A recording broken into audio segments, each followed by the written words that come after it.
president's foreign policy, in my opinion, is formed in part by a perception he has that his magnetism and his charm and his persuasiveness is so compelling that he can sit down with people like Putin and Chavez and Ahmadinejad, and that they'll find we're such wonderful people that they'll go along with us, and that they'll stop doing bad things. And it's an extraordinarily naive perception, and it has led to huge errors in North Korea, in Iraq, obviously in Iran, in Egypt, around the world. My own view is that the centerpiece of American foreign policy has to be strength. Everything I do will be calculated to increasing America's strength. When you stand by your allies, you increase your strength. When you attack your allies, you become weaker. When you stand by your principles, you get stronger. When you have a big military that's bigger than anyone else's, you're strong. When you have a strong economy, you build American strength. For me, everything is about strength. And communicating to people what is and is not acceptable. It's speaking softly but carrying a very, very, very big stick. And this president instead speaks loudly and carries a tiny stick. And that is, that's not the right course for a foreign policy. I saw Dr. Kissinger in New York. You're not eating. I'm mesmerized. Yeah. He's more than tears. Come on. I saw Dr. Kissinger. I said to him, how are we perceived around the world? And he said, one word, weak. We are weak. And that's how this president is perceived. By our friends and unfortunately, by our foes. And it's no wonder that people like Kim Jong-un, the new leader of North Korea, announces a long-range missile test only a week after he said he wouldn't. Because it's like, what's this president going to do about it? If you can't act, why don't threaten? Please. Just to follow on the Iraq. I'm going to taste this, by the way. Yes, I just want to show you how it's done. You take this in your fork. Put it in. Yeah. I'm good. Please, go ahead. When Carter was president, you had hostages. Ronald Reagan was able to make a statement even before he was actually sworn in. Yeah. The hostages were released. On the day of his inauguration. Right. Yeah. So my question is really, how can you sort of duplicate that scenario? Oh. This stuff? I'm going to ask you, how do I duplicate that scenario? I think it had to do with the fact that the Iranians perceived Reagan would do something to really get them out. Yeah. In other words, that he would have the strength, and that's why I'm following on what you said about strength. Yeah. And that's why I'm suggesting that something that you say over the next few months gets the Iranians to understand that their pursuit of a bomb is something that you would predict. And I think that that's something that could possibly resonate very well with the American public and others.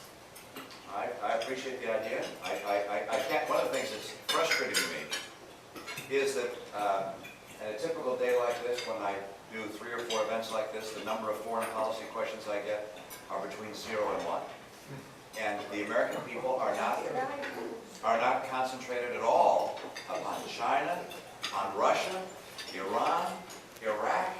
This president's failure to put in place a status of forces agreement allowing 10,000 to 20,000 troops to stay in Iraq, unthinkable.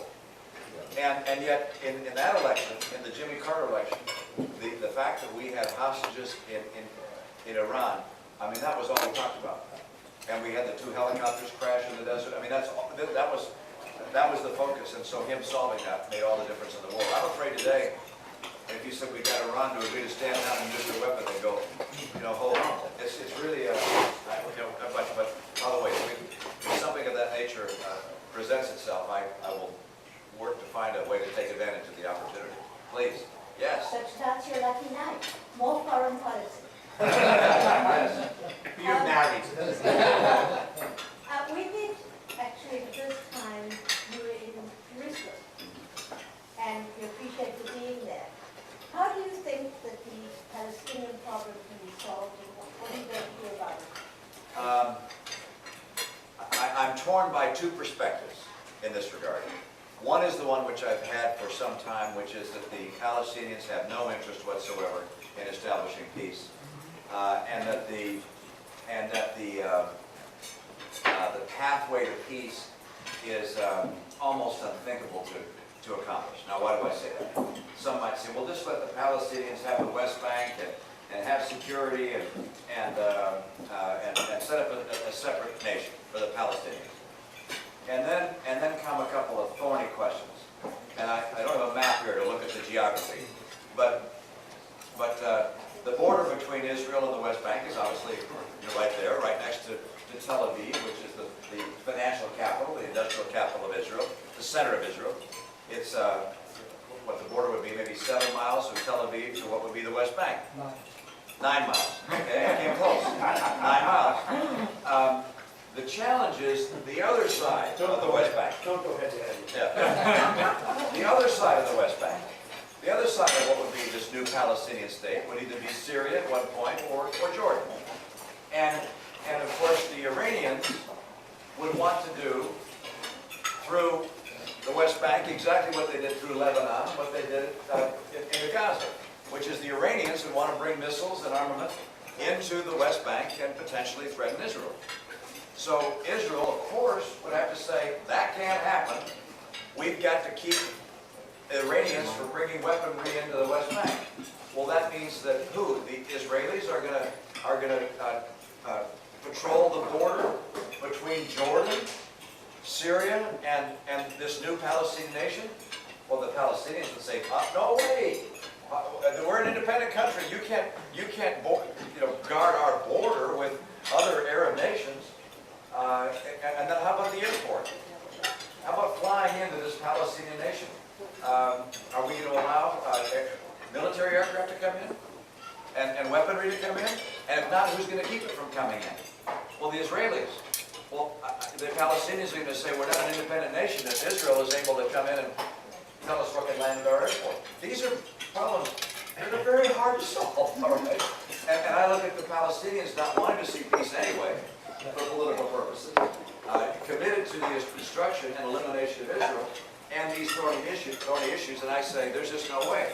And so what you do is you say you move things along in the best way you can, you hope for some degree of stability, but you recognize this is going to remain an unsolved problem. I mean, we live with that in China and Taiwan. All right, we have a potentially volatile situation, but we sort of live with it. And we kick the ball down the field and hope that ultimately somehow something will happen and resolve it. We don't go to war to try and resolve it imminently. On the other hand, I got a call from a former Secretary of State. I won't mention which one it was, but this individual said to me, I think there's a prospect for a settlement between the Palestinians and the Israelis after the Palestinian elections. I said, really? And his answer was yes. I think there's some prospect, and I didn't delve into it, but I always keep open. I mean, I don't always keep open the idea, but I have to tell you, the idea of pushing on the Israelis to give something up, to get the Palestinians to act, is the worst idea in the world. We have done that time and time and time again. It does not work. So the only answer is show strength again, American strength, American resolve. And if the Palestinians someday reach a point where they want peace, more than we're trying to force peace on them, then it's worth having the discussions. But till then, it's just wishful thinking. Please. You guys sit down. I mean, don't you notice? Afterwards? Please, don't keep going. I paid like $12 for that slot. No, I'm out. Individuals in this room obviously are your supporters. I am very concerned about the average American who doesn't know you. There is a terrible misconception, and I spent numerous hours trying to, I hate being a pretender when you are such a deserving individual. Years and years ago, I called George Bush Sr., and he had helped me in my campaign in Massachusetts when I ran for Senate. I told him that there is a guy named Clinton who's going to beat him